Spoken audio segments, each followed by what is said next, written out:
Hey, welcome. This is the Guardian Angel series part 3, and it's been a long time coming. And yeah, there's reasons for that. I'm going out gold mining and having fun and walking and saving and doing all kinds of things. And you know, in parts 1 and 2, I pretty much told you how it works and what's going on and how I follow, you know, the spirit or whatever you want to call it that tells me to go different places. And you know, I thought about it for a while. I mean, it's been a few months for sure. And I wasn't really sure, do I want to start at the beginning, which is what I did in number 1 and number 2, telling you about stuff that really happened in the past, or do I want to go ahead and skip to what's going on now and what I've been doing lately in the past year or so. And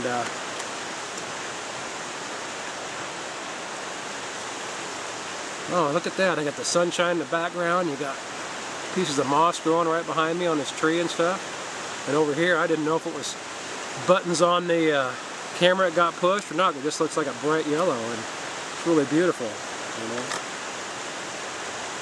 So I thought, well, you know, for number 3, let's talk about what's been going on lately, you know. And I've been doing all kinds of things as usual. And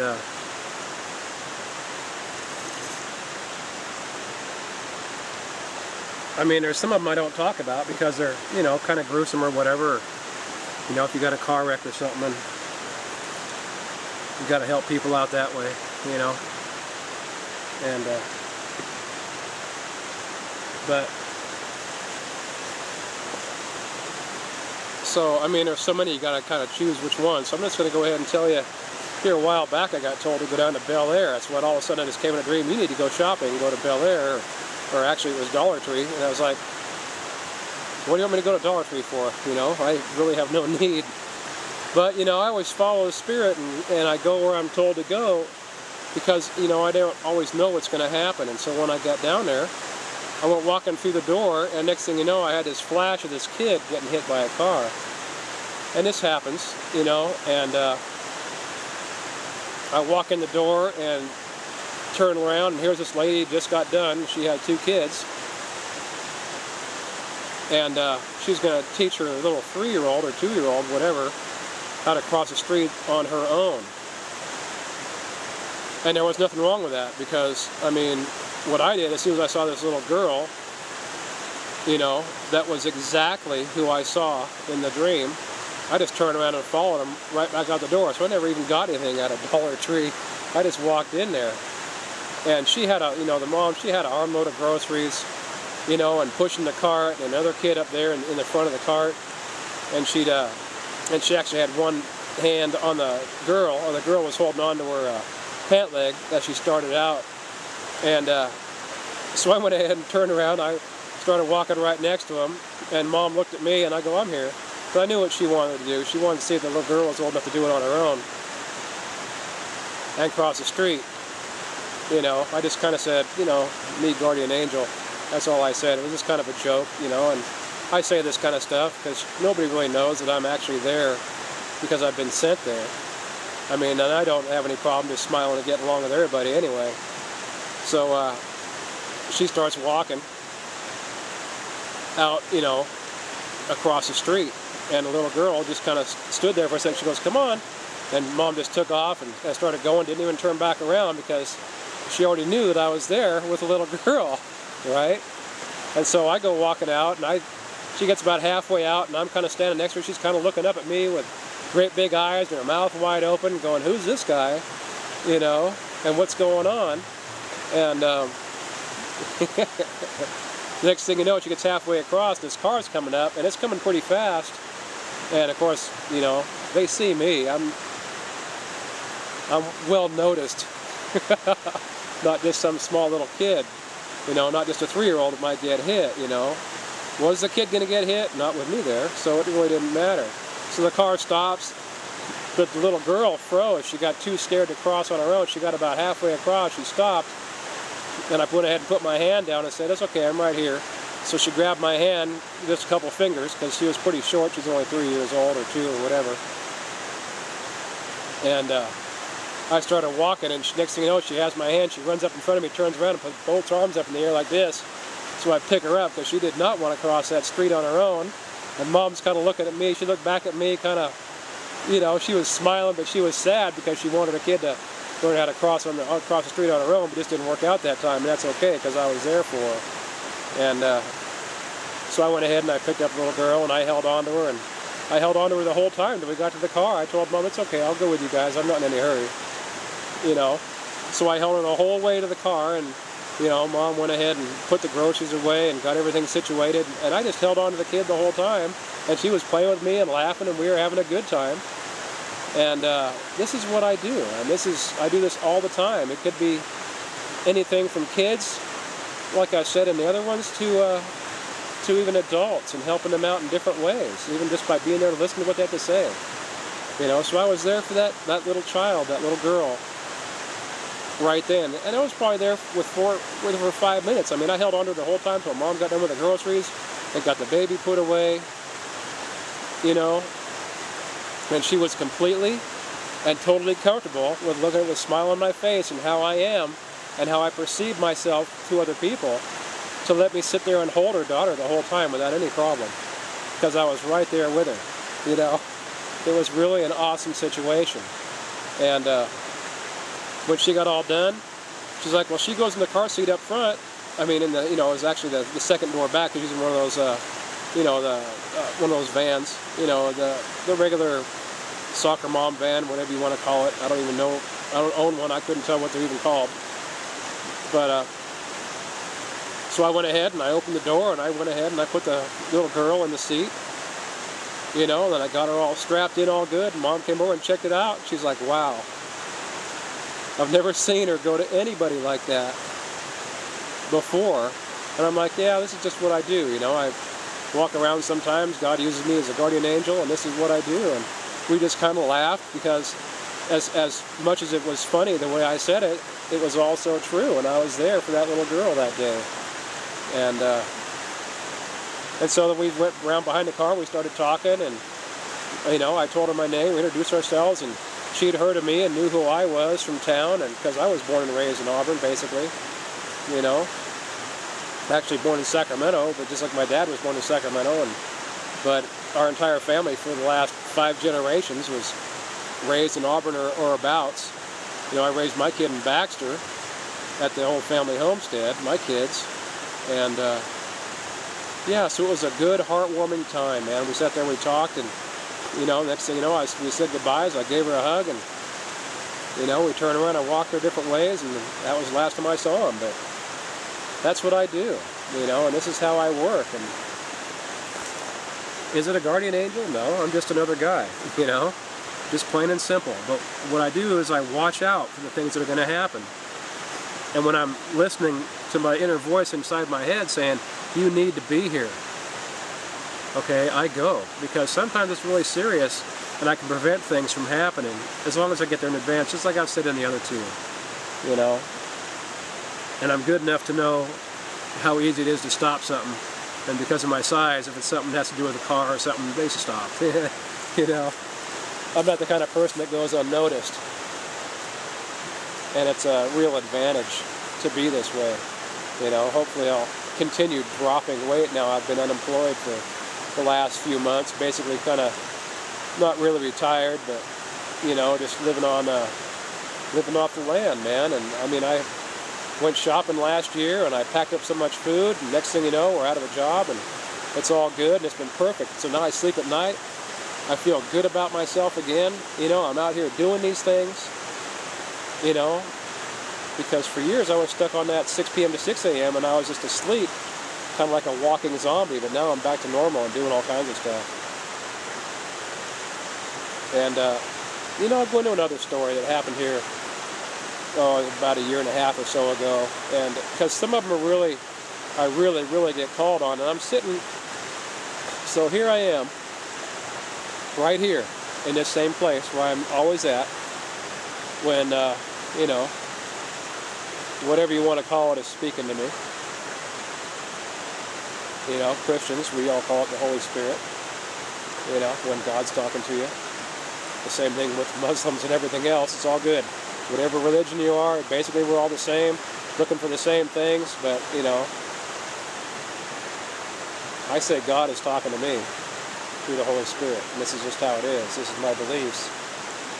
And I do believe that in 1 Corinthians 12, when it talks about your spiritual gifts, each one of us has a spiritual gift. Mine just happens to be, well, I work miracles. You know, I'm there for people. I save lives. I stop people from getting hurt before it happens. You know, I give CPR. I raise the dead. Whatever it takes, I'm there. Have I been 100% on CPR? No. I wish I could say I was, but I actually lost one. You know, but it wasn't from the CPR. It was because they died of a brain tumor, and I, you know, did my best to help them anyway in front of the crowd, because her husband was there, the neighbors were all there, and I did my best until the ambulance got there, probably 10 or 15 minutes later, but she was dead when she hit the ground, and I just did it out of love, you know, so that she wouldn't just be laying there dead while people were just waiting. Something needed to be done, and you know, I was giving her mouth-to-mouth and stuff. I didn't really know. I was a kid back then for that one. I was only 14 years old. But I was there, you know, and I did my best, you know.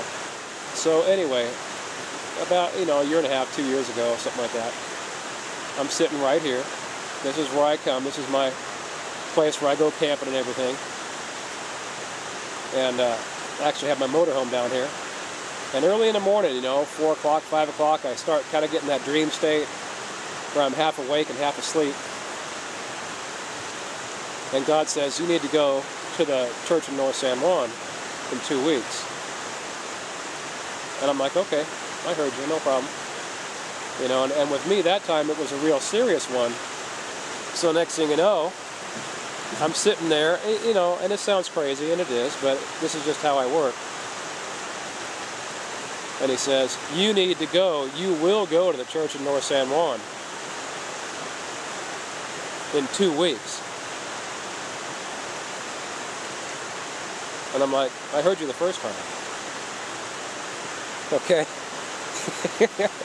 This is how it works. And so, when it's really important, I might get told twice or 3 times or whatever. Okay? And so, I'm kind of turning around, I'm just sitting there, kind of half awake, thinking, man, it sure is beautiful. I feel so great. You know, I can just feel everything around me. You know, and I mean, I'd actually been visited by a bear that night before. You know, and I scared the bear on purpose. I mean, it was a wonderful time. And next thing you know, you will go to the church in North San Juan in 2 weeks. I'm like, man, what is it? After all these years, you got to tell me 3 times? I heard you the first time.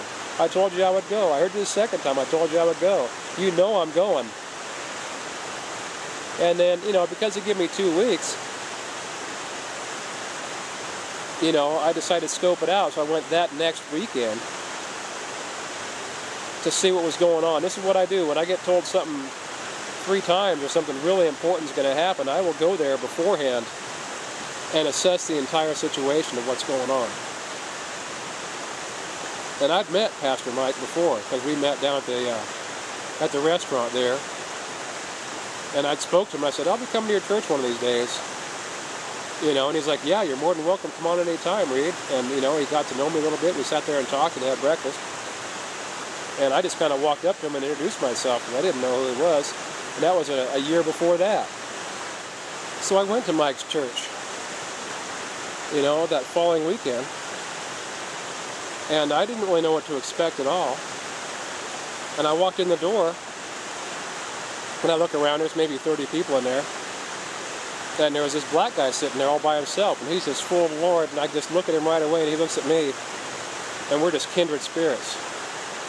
You know, so I went over there and sat down, and we started talking. And I think his name was Bishop Joshua. He was actually the person that was there to speak from Africa. Might have been Bishop Joseph, but anyway, here he is. He's a bishop, and So we start talking, and we become friends, and he invites me to come down to his place in Africa, and I got his information all written down where I can go ahead and, if I ever get to Africa, I'll be going over there and visiting him, you know, and we became friends. And so he stands up and he tells his story about what's going on with him and, you know, the stuff that he's had to put up with in Africa. And what you need to understand is you got people down there that are, you know, you got witch doctors trying to kill you with spells. You got other people trying to kill you because you're Christians. You know, it's just really, it's a very dangerous place. And he was so full and just in love with the Lord, and it felt awesome just to be with this guy. And so next he started calling people up to pray for him, and I just sat there because, you know, I was sitting there because I really didn't feel the need. I was there on a purpose. I was there on a mission. I'd been sent to this church. This is, I want to stress, this is the very first time that I ever got sent to a church, okay, to actually help someone in a big, big way, where I'd been told to go 3 times, and that's really, really important, and this is how the Lord works, you know. And you can look up in different books, and it talks about, you know, different people and how the Lord talks to them in different ways, and if it's really important, I'll say it to them twice or 3 times, and we're talking about thousands of people, not just me, okay. There's a book called The Final Quest, and you should go ahead and read that book if you're a Christian, or if you just kind of want to learn about how God speaks to people. And it's not imagination, this is the truth, this is what's going on. Yeah, so, you know, Joseph, he looks over at me and he goes, Reed, I need to pray for you. I need to anoint your head. God's told me I really need to pray for you today because you're on a mission that's really serious. So here it was, man, you know. God put me in that church a week before to get blessed. And so he called me up there and he puts his hands on my shoulders, I put my hands on his, and, you know, he prays for me and, you know, and what I'm going to be going through and doing, and I pray for him and what he's been through and what he's going to be going through as we continue our walks on separate paths, still working for the Lord in our own ways, you know. So he grabs his oil, you know, and he anoints my head with oil, you know, and he completely and totally prepares me for what I'm going to go through the next weekend in that church, you know. And I was just like so relieved and so fresh, and I felt so good, you know. It was really awesome. And what was neat was there really wasn't that many people there, and he was there to, you know, help with his mission trip here to America, you know, and do that. So, you know, Pastor Mike goes, you know, everything you put in the box today, we're going to give it all to Brother Joseph or Bishop Joseph to take with him. And I just felt led, man, you know. Here this guy had called me up there especially, I mean by name, Reed, come on up here, I need to pray for you. I've been told I need to pray for you, you know. So I put some money in the till for him, and, you know, I ended up putting like 2/3 of the money in from the entire church. So it worked out pretty well. You know, he walked away happy, and, you know, we all blessed him with enough money to continue on his journey and talking and telling his story, you know. And so the next week, as I'm sitting there, you know, God would have been filling me in about what's going to go on. This lady's going to walk into the church, and she's going to be full of joy. She's going to be dancing around and just acting like she's enjoying life. But she's not. She needs your help. And, you know, I knew exactly what she was going to be wearing, you know, kind of a brownish yellow dress with a, you know, a professional type of suit. And she was. She walked in there, and she was sitting down. When I walked in, I saw her sitting there, and so I went over and I sat a couple chairs away, like right next to her, you know, just kind of smiling and saying hello and introduced myself and so on. She had no idea that God had sent me there, you know, and I was there for her. And so I waited for the entire service, you know, saying, Lord, what is it you want me to do? Because, you know, I didn't know what he wanted to make happen, but he was going to make it happen. And And this is just how it works with me. Sometimes I don't have to do anything other than just be there, and he makes it happen. And so she's standing up and she's just worshiping and, you know, praying and dancing and clapping and singing just like the rest of us and having a good time. But you could see, I could see that she was putting on a front. You know, something serious was going on. And Pastor Mike, he picked up on it too. And whether he got picked up on it right then or whether he got told beforehand what was happening, I don't know. I didn't really talk to him about that because, you know, I didn't really ever tell anybody about the stuff that I do and how I work with the Lord in different ways. And when I am there, in different places, especially in the middle of nowhere, into some church that I've never been to, I'm there because I got put there, because I've been asked to go there. And so the church service ends, and I'm just kind of thinking, well, Lord, what are you going to do? You know? I said, if you're going to make it happen, you better make it happen right now. She's walking out the door, and I'm walking out behind her. And she stops and turns around and says, hey, would you like to go out and have lunch with me?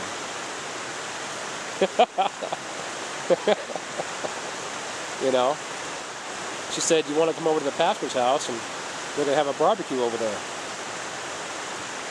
And I said, yeah, sure, I'll go. I mean, how can you not follow a lead like that? You know, she actually turned around and asked me to come over to the pastor's house, and he'd asked her, because he could feel something was going on, to come over so we could hear her story. So we walked over to Mike's house, which is right across the street from the church at that time, and he doesn't live there anymore, and the church is unfortunately gone. But, yeah, man, God just put me right in there, you know. And we all sat down on the couch. I sat down next to Joan, which was the lady who I was there to help. And Mike sits down in his chair, you know, and he could tell something was going on. He didn't really know, and he looks at me and goes, so what's going on? And she goes, can I tell you my story? What's happening? And he's like, yeah, sure. And he looks at me, I'm like, yeah, go for it. Because, I mean, I was there on a mission by God, sent there. And Mike had no idea. Joan had no idea. Nobody had any idea that I'd actually been sent there.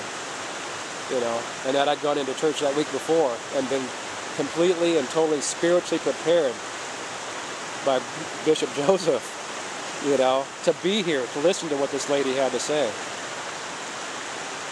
But she told us her whole story of her entire life, starting out as a kid and, you know, getting into drugs and so on as a teenager and moving out at like 14 or 15 years old, and then she continued on to, you know, into her 20s and so on, and, you know, in her later 20s she ended up getting married and meeting the perfect man who was a pastor, who was becoming a pastor, that they actually went out in the middle of nowhere up here, not too far from where I'm sitting right now, and pioneered a church. They opened a church up here. They ended up, you know, the church ended up folding years later, somewhere back in the 80s. And we're talking about, it was probably in the 70s when they opened that church. The lady was like 60 years old, almost exactly 60. And she, like I said, she told us her whole story all the way up until that point, you know, when they had a mine accident. So I don't want to pretend to know the whole story about what happened, because there's always two sides to a story. And I was hearing her story of complete and total brokenness about what happened to her in her life. And when she gets done telling her story about, see the look on her face, man. It was, you know, it wasn't happiness, it wasn't joy, it was sadness, and it was anger at her own family for stuff that had happened to them many, many years ago. You know, and this is the thing. She made it sound like it happened just yesterday, that this stuff had gone on. But I knew about the mine accident and everything else. And I knew exactly when it happened, because as a gold miner, that's my job, you know. And that's one of my, that was one of the mines that, you know, my stepdad and his great-grandpa founded that whole area in that mine. So I knew all about the accident that happened there when they had a cave-in and stuff. And Mike didn't pick up on this. He didn't know what was going on and what she was talking about, and that's why God put me there. She told us her entire life up to this point, and it sounded just like it happened just yesterday. Okay, and Mike didn't realize that everything that she'd been saying and where she stopped was over 20 years ago. So she was kind of being trapped in the past, you know, and here she'd been for the last 20 years waiting for God to put the right person in front of her to listen to her story and pick up on this and help her move forward with her life and get out of the past, you know. And so when she got done, it's like she kind of sat there and waited for answers, and I look at Mike, and Mike looks at me, and I said, you know,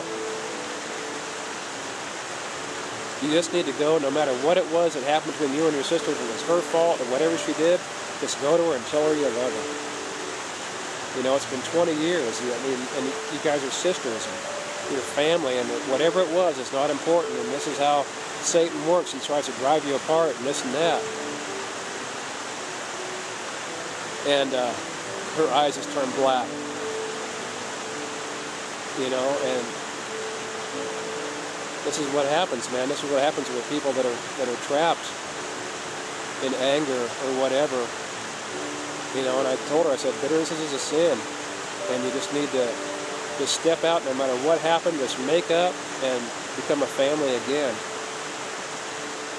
Then Mike chimed in and said, whoa, you know, hold on, because you could see the look on her face and she was getting mad at what I said, but you know, I said what I felt, I said what I got sent there to say, and I didn't lie about it. And so we backed off a little bit and let her tell some more. But anyway, we all got done, and it was time for Mike, because he had an evening service. He had to go to bed so he could get enough sleep so he could be fresh. And so Joan and I, we walked outside, and we walked across the street back over to the church, and we sat there, and we stood there and talked a little bit. And I go, you know, that story that you told, that, you know, that everything stopped at that mine accident that happened. And I looked at her and I go, that happened back in the 80s, right? And she goes, no, it hasn't been that long ago. It happened in 1985. 1985, 95, 2005, 2010, 2012, it was 2010, okay, or, you know, basically when that happened. This is just the beginning of 2012, so it was maybe 2 years ago. So you're talking 25, 26 years ago it happened and her life stopped. Okay, and nobody picked up on this until this time, until I came there, because God put me there just for that. And I'm like, can't you see what's going on? You know, Satan got a hold of you way back then and something happened. Your entire family got destroyed. All your relationships with every person in your family got severed. And you've been stuck in the past for the last 25 years. And God sent me to you today to help you see what's going on, to help you move forward, to let it go. Make up with your sister. You're no longer trapped in the past. You haven't been. You're moving on with your life. You've got a great life. You know, just continue on and keep following the Lord. And, you know, find happiness. And that's why God had put me there, because I was the person that knew exactly when this mine accident happened.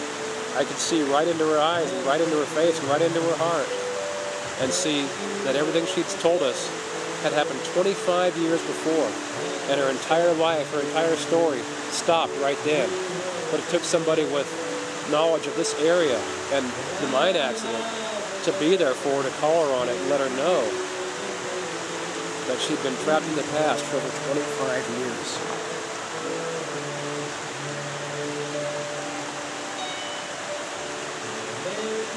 And that was amazing, you know, and it was such a wonderful experience to have God use me for that and be called by the Holy Spirit and told 3 times, you will go there for this lady, you know, and that's exactly what I did.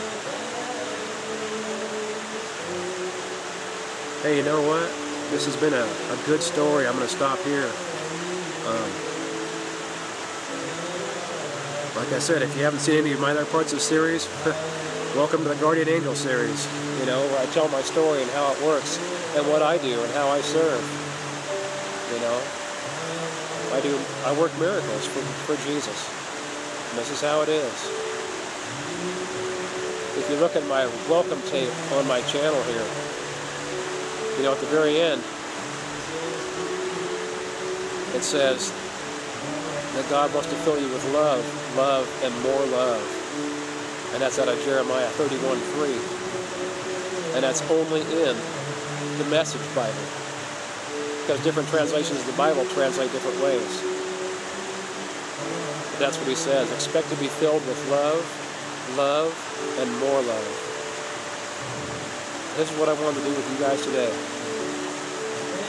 I hope you guys are feeling good right now and your hearts are just full of just spiritual fullness and imagination, and you're smiling, and you're going to go out and just have the most blessed day you've ever had after watching this tape. So, hey, you know what? Take care. I'll see you next time with the Guardian Angel Series Part 4. I'm not sure when that's going to take place, so I'm following the Spirit when I make these. And it's like I've been told to make this one today, and here it is. God bless you. Amazing love.